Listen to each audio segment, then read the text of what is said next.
தந்தை மகன் தூயாவியாரின் பெயராலே ஆமென். கிறிஸ்து இயேசுவுக்குள் பிரியமான சகோதர சகோதரிகளே, தவக்காலத்துடைய இந்த 3வது ஞாயிற்றுக்கிழமையிலே ஆண்டவர் நம் ஒவ்வொருவருக்கும் இயேசுவே உலகின் மீட்பர் என்பதை நம் ஒவ்வொருவருக்கும் இந்த நாளிலே அறிவிக்கின்றார். இன்றைய நாளிலே மார்ச் மாதத்துடைய இந்த 8ஆம் நாளாக இன்று அகில உலக பெண்கள் தினத்தை நாம் கொண்டாடுகின்றோம். பெண்கள் ஒவ்வொருவரும் சமுதாயத்திலே மதிப்பு பெறக்கூடியவர்கள், தங்களுடைய வாழ்க்கையிலே கடவுளுடைய அன்பை பெற்றவர்கள். நம்முடைய சமூகம் ஒரு தாய்வழி சமூகமாக எப்பொழுதுமே கடவுளுடைய அந்த இரக்கத்தை, கடவுளுடைய அன்பை உயிர்த்துணர தாயை போல பிள்ளை, நூலை போல சிலை என்று சொல்வார்கள். அந்த அளவுக்கு இன்றைக்கு பெண்களுடைய மாண்பு போற்றுதற்குரியதாக அவர்களுடைய வாழ்விலே பல்வேறு வளர்ச்சிகளை அவர்கள் இந்த காலத்தினுடைய நவீன காலத்துக்கு ஏற்றவாறு பெற்றுக்கொண்டிருக்கின்றார்கள். இன்றைக்கு பல்வேறு வகையிலே இன்றைக்கு முன்னேற்றத்தையும் இன்றைக்கு காண் கொண்டு இருக்கின்றார்கள் பெண்கள். அவர்கள் வழியாக இன்றைக்கு சமூகத்திலே பல மாற்றங்களை இன்றைக்கு நாம் கண்டு கொண்டு இருக்கிறோம்.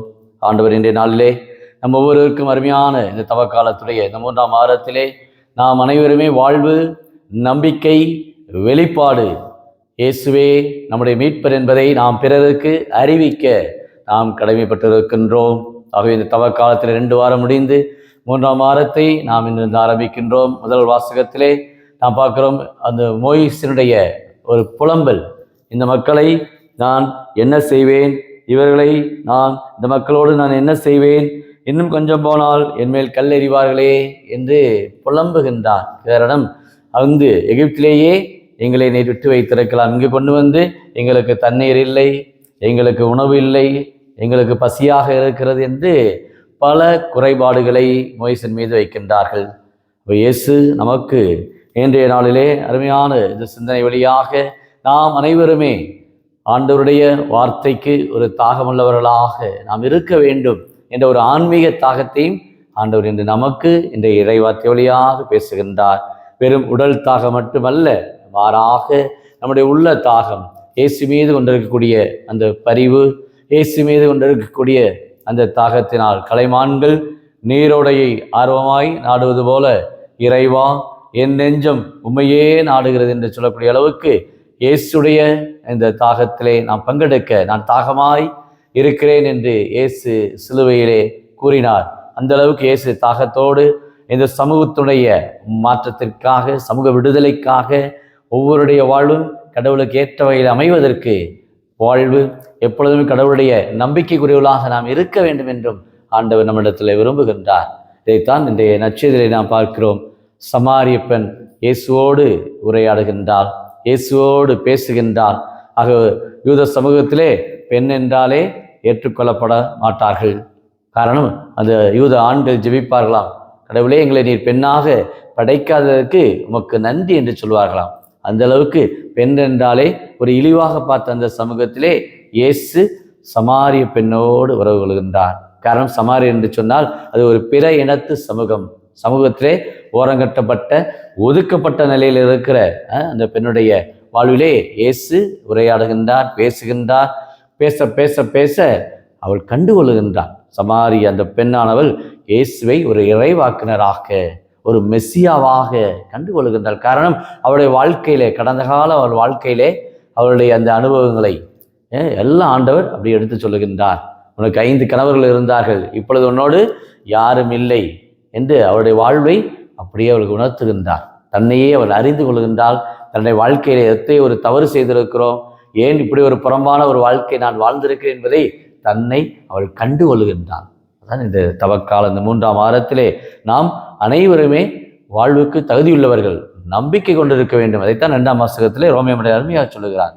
கடவுள் மீது நாம் நம்பிக்கை கொள்வதனால் நாம் அவரோடு நாம் ஏற்புடையவர்களாக மாறுகின்றோம்.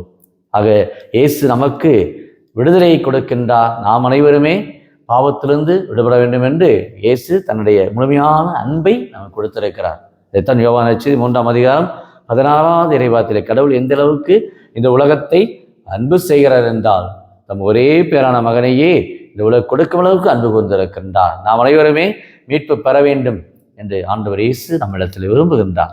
அதைத்தான் இன்றைய இந்த சமாரிய பெண்ணுடலியாக பாவியாக இருந்தாலும் இயேசு அந்த பெண்ணை ஏற்றுக்கொள்ளுகின்றார், அவளோடு உரையாடுகிற பெண்ணை மதிக்கின்றார். ஆக இன்றைக்கு அகில உலக பெண்களுடைய தினத்தை இன்றைக்கு கொண்டாடக்கூடிய நம்முடைய வாழ்விலே இன்றைக்கு குடும்பத்திலே பார்க்கிறோம். தாயாக, மனைவியாக, இந்த பிள்ளைகளாக, பெண் பிள்ளைகளாக என்று பல்வேறு இன்றைக்கு நிலைகளிலே இன்றைக்கு வாழ்ந்து கொண்டிருக்கிறார்கள் பெண்கள். ஆக இந்த பெண்களை எந்த அளவுக்கு இன்றைக்கு நாம் மதிக்கின்றோம், பெண் விடுதலைக்காக எந்த அளவுக்கு இன்றைக்கு நாம் போராடி கொண்டிருக்கின்றோம் என்றால் இன்றைக்கு நாம் சிந்தித்து பார்ப்போம். எந்த அளவுக்கு நான் என்னுடைய வீட்டில் இருக்கிற என் பெண்ணை நான் மதிக்கக்கூடியவனாக இருக்கிறேனா, அவருடைய வாழ்வுக்கு, அவருடைய வாழ்க்கையிலே எந்த ஒரு குறைகளை நான் காணாமல் அவருடைய வாழ்க்கையில் ஒரு நிறைவை காணக்கூடியவர்களாக, அவர்களுக்குரிய பொறுப்பை, அவர்களுக்குரிய உரிமைகளை, கடமைகளை அவளை நான் செய்ய வைக்கின்றவராக இருக்கின்றனா என்பதை இன்னைக்கு நாம் சிந்தித்தவர்களாக வாழ வேண்டும். இயேசு அந்த சமாரிய பெண்ணோடு அந்த உரையாடுகிற பெண்ணை மதிக்கின்றார், பெண்ணுக்கு தன் வாழ்க்கையை உணர வைக்கின்றார். அந்த அளவுக்கு அவள் இயேசுவை மெசியாவாக, மீட்பராக அவள் கண்டுகொண்டு தன்னுடைய ஊருக்கு சென்று எல்லாருக்கும் அறிவிக்கின்றார். அவர்கள் சொல்கிறார்கள், உங்களுடைய பேச்சை மட்டும் சொல்வதாக நாங்கள் நம்பவில்லை, மாறாக நாங்கள் அவரையே மீட்பரையே நாங்கள் கண்டு கொண்டோம். இவர்தான் வர இருக்கின்ற மீட்பர், உலகிற்கு வர இருக்கின்ற மீட்பர், இவர்தான் மெசியா என்று நாங்கள் கண்டுகொண்டோம், ஆட்கொள்ளப்பட்டோம் என்று சாட்சி பகர்கின்றார்கள்.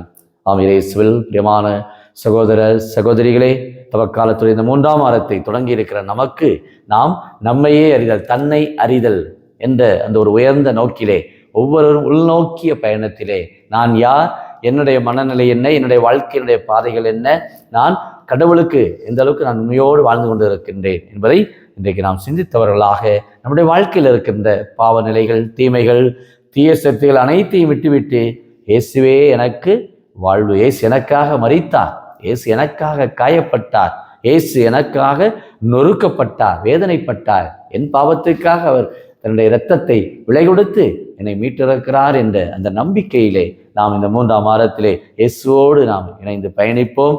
நம்முடைய வாழ்விலே எப்பொழுதும் கடவுளை சார்ந்தவர்களாக, கடவுளை மையப்படுத்திய ஒரு வாழ்விலே நாம் பயணிக்க ஆண்டவர் நமக்கு அவருடைய ஆவியை நமக்கு இந்த நாளில் அனுப்புகின்றார். ஆக நாம் அனைவருமே தூயவர்களாக, மாசற்றவர்களாக நாம் அனைவரும் வாழ்வதற்கு தேவையான ஒவ்வொரு அருட்சாதனத்தை இந்த தவக்காலத்தில், இந்த 3ஆம் வாரத்திலே நாம் ஒவ்வொரு அருட்சாதனத்தை பெறுவோம். நற்கருணையிலே ஆண்டவர் மெய்யாகவே நமக்கு பிரசன்னமாக இருந்து நம்மை திடப்படுத்துகின்றார், நம்மை உறுதிப்படுத்துகின்றார். நம்முடைய வாழ்க்கை நிலையை நாம் அறிவதற்கு இயேசுடைய குரலை நாம் கேட்க வேண்டும், இயேசுடைய குரலுக்கு நாம் கீழ்ப்படிய வேண்டும். அத்தை ஒரு நம்பிக்கையோடு அந்த சமாரிய பெண் கொஞ்சம் கொஞ்சமாக தன்னுடைய வாழ்க்கையினுடைய அறிந்து இயேசுவை முழுமையாக ஏற்றுக்கொண்டது போல இன்றைக்கு கிறிஸ்தவர்களாக இன்றைக்கு வாழ்ந்து கொண்டிருக்கிற நாம் ஒவ்வொருவருமே இயேசுவை அறிய வேண்டும். கிறிஸ்துவை அறிதலாகிய ஒப்பற்ற செல்வத்தின் பொருட்டு அனைத்தையும் நான் குப்பையென கருதுகிறேன் என்று பவுலடியார் கூட்டுக்கிறாங்க. இயேசுவை அறிவோம், இயேசுவை அனுபவிப்போம், இயேசுவுக்கு சாட்சி பகர்வோம். ஜெபிப்போமாக. அன்பின் பரலோக பிதாவே, அப்பா இயேசுவை அருமையான இந்த நாளுக்காக நன்றி கூறுகிறோம். தவக்காலத்துடைய 3ஆம் வாரத்தை தொடங்கி இருக்கிற எங்கள் உள்ளங்களிலே எங்களுக்கு தேவையான இறை நம்பிக்கையும் வாழ்வும் வெளிப்பாடும் இயேசுவே உயிருள்ள எங்கள் வாழ்வுக்கு அவரே எங்களுடைய தாகத்தினுடைய ஊற்று பொங்கியலும் நீங்கள் ஊற்றி இந்த நிலை வாழ்வை பெறுவீர்கள் என்று சொல்லக்கூடிய அளவுக்கு இயேசுவே அந்த வாழ்வின் ஊற்றாக, உயிரின் ஊற்றாக எங்கள் ஒவ்வொரு தாகத்தையும் அவர் தீர்க்கின்றார், எங்களுக்கு நம்பிக்கையை கொடுக்கின்றார், ஆன்ம தாகத்தை போக்குகிறார் என்ற அந்த நம்பிக்கை உணர்வோடு நாங்கள் என்றும் உங்களுடைய பிள்ளைகளாக இறையாட்சியை நோக்கி நாங்கள் பயணிக்க, அது குறிப்பாக அகில உலக பெண்களுடைய தினத்தை கொண்டாடக்கூடிய இந்த நாளிலே அனைத்து உலக பெண்களுக்காக நாங்கள் ஜெபிக்கின்றோம். அவர்களுக்குரிய உரிமைகள், அவர்களுடைய கடமைகள், பொறுப்புகள் அனைத்தும் சரிவர நிறைவாய் கிடைக்கப்பட, சமூகத்தில் அவர்கள் மதிக்கப்பட தேவையான எல்லா ஆசிரியரும் நலன்களும் நிறைவாய் கொடுத்து உடைய பாதுகாப்பிலே எங்களை வழிநடத்தும்படி கிறிஸ்து வழியாக உம்மை மன்றாடுகிறோம். ஆமென்.